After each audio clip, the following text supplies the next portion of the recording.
Please visit LibriVox.org. Dream Psychology by Sigmund Freud, translated by M.D. Ada. Introduction. The medical profession is justly conservative. Human life should not be considered as the proper material for wild experiments. Conservatism, however, is too often a welcome excuse for lazy minds loath to adapt themselves to fast-changing conditions.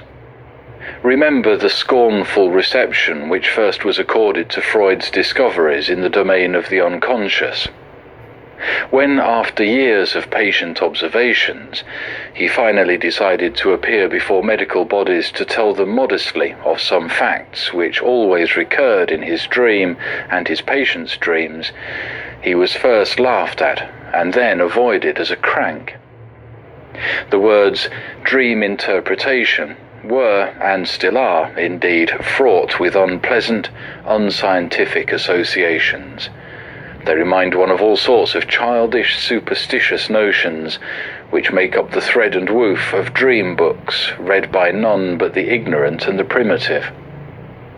The wealth of detail, the infinite care never to let anything pass unexplained, with which he presented to the public the result of his investigations, are impressing more and more serious-minded scientists. But the examination of his evidential data demands arduous work and presupposes an absolutely open mind.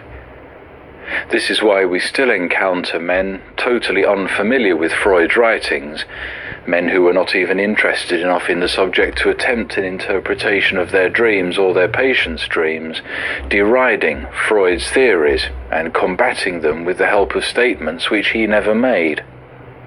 Some of them, like Professor Boris Sidis, reach at times conclusions which are strangely similar to Freud's, but in their ignorance of psychoanalytic literature, they fail to credit Freud for observations antedating theirs.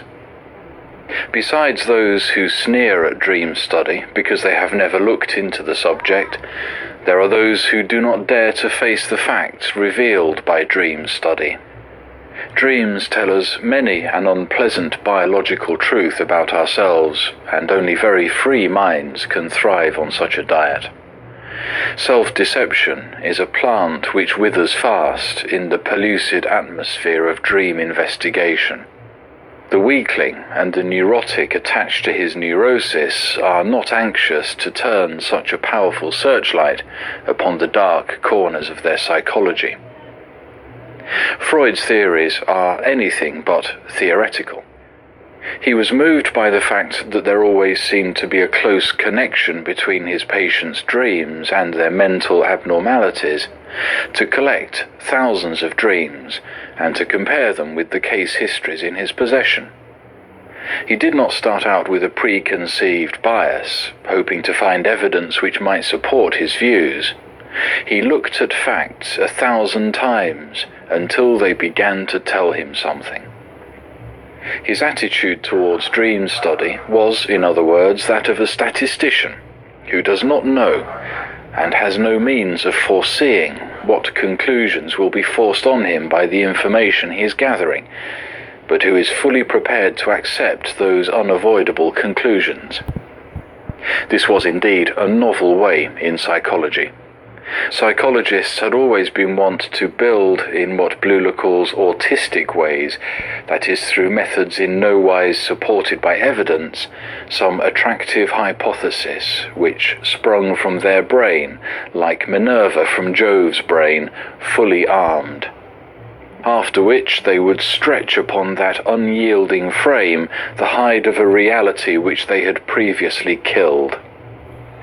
It is only to minds suffering from the same distortions, to minds also autistically inclined, that those empty, artificial structures appear acceptable molds for philosophic thinking. The pragmatic view that truth is what works had not been as yet expressed when Freud published his revolutionary views on the psychology of dreams. 5 facts of first magnitude were made obvious to the world by his interpretation of dreams. First of all, Freud pointed out a constant connection between some part of every dream and some detail of the dreamer's life during the previous waking state. This positively establishes a relation between sleeping states and waking states, and disposes of the widely prevalent view that dreams are purely nonsensical phenomena coming from nowhere and leading nowhere. Secondly, Freud, after studying the dreamer's life and modes of thought, after noting down all his mannerisms and the apparently insignificant details of his conduct which reveal his secret thoughts, came to the conclusion that there was in every dream the attempted or successful gratification of some wish, conscious or unconscious. Thirdly, he proved that many of our dream visions are symbolical, which causes us to consider them as absurd and unintelligible. The universality of those symbols, however, makes them very transparent to the trained observer. Fourthly, Freud showed that sexual desires play an enormous part in our unconscious, a part which puritanical hypocrisy has always tried to minimize, if not to ignore entirely. Finally, Freud established a direct connection between dreams and insanity, between the symbolic visions of our sleep and the symbolic actions of the mentally deranged. There were, of course, many other observations which Freud made while dissecting the dreams of his patients, but not all of them present as much interest as the foregoing, nor were they as revolutionary or likely to wield as much influence on modern psychiatry. Other explorers have struck the path blazed by Freud and leading into man's unconscious. Jung of Zurich, Adler of Vienna, and Kempf of Washington, D.C. have made to the study of the unconscious contributions which have brought that study into fields which Freud himself never dreamt of invading. One fact which cannot be too emphatically stated, however, is that but for Freud's wish-fulfillment theory of dreams, neither Jung's energic theory, nor Adler's theory of organ inferiority and compensation, nor Kempf's dynamic mechanism might have been formulated. Freud is the father of modern abnormal psychology, and he established the psychoanalytical point of view. No one who is not well grounded in Freudian lore can hope to achieve any work of value in the field of psychoanalysis. On the other hand, let no one repeat the absurd assertion that Freudism is a sort of religion bounded with dogmas and requiring an act of faith. Freudism, as such, was merely a stage in the development of psychoanalysis, a stage out of which all but a few bigoted camp followers, totally lacking in originality, have evolved. Thousands of stones have been added to the structure erected by the Viennese physician, and many more will be added in the course of time. But the new additions to that structure would collapse like a house of cards, but for the original foundations, which are as indestructible as Harvey's statement as to the circulation of blood. Regardless of whether additions or changes have been made to the original structure, the analytic point of view remains unchanged. That point of view is not only revolutionizing all the methods of diagnosis and treatment of mental derangements, but compelling the intelligent, up-to-date physician to revise entirely his attitude to almost every kind of disease. The insane are no longer absurd and pitiable people to be herded in asylums till nature either cures them or relieves them through death of their misery. The insane who have not been made so by actual injury to their brain or nervous system are the victims of unconscious forces which cause them to do abnormally things which they might be helped to do normally. Insight into one's psychology is replacing victoriously sedatives and rest cures.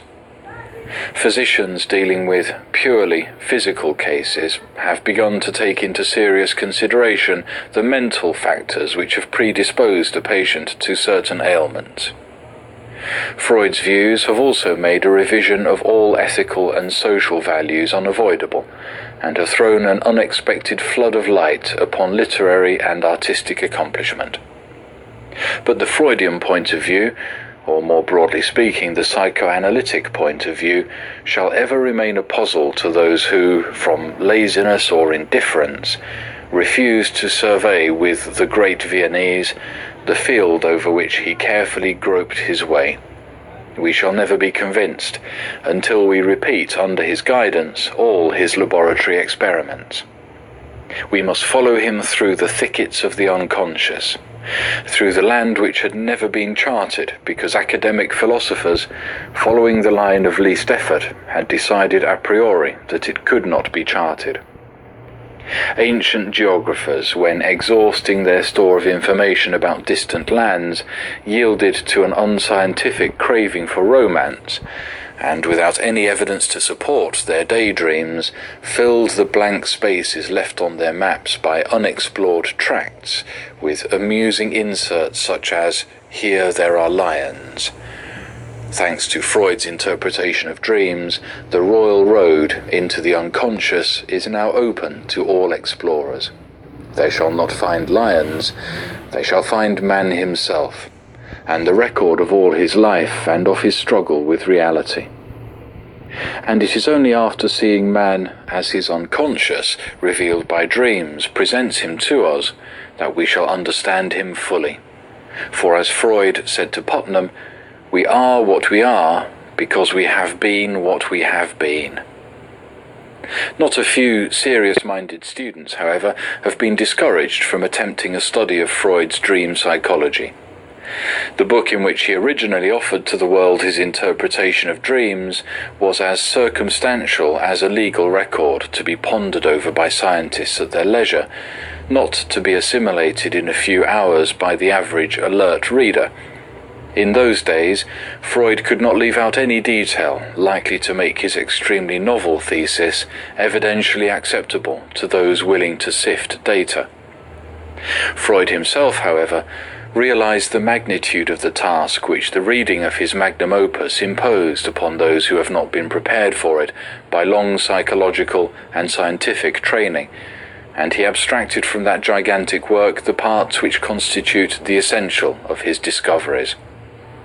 The publishers of the present work deserve credit for presenting to the reading public the gist of Freud's psychology in the master's own words, and in a form which shall neither discourage beginners nor appear too elementary to those who are more advanced in psychoanalytic study.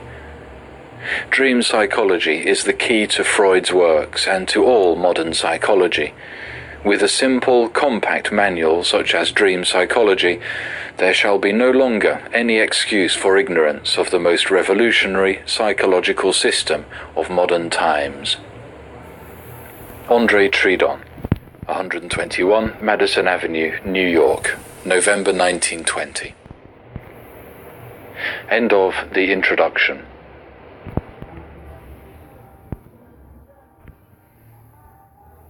Dream Psych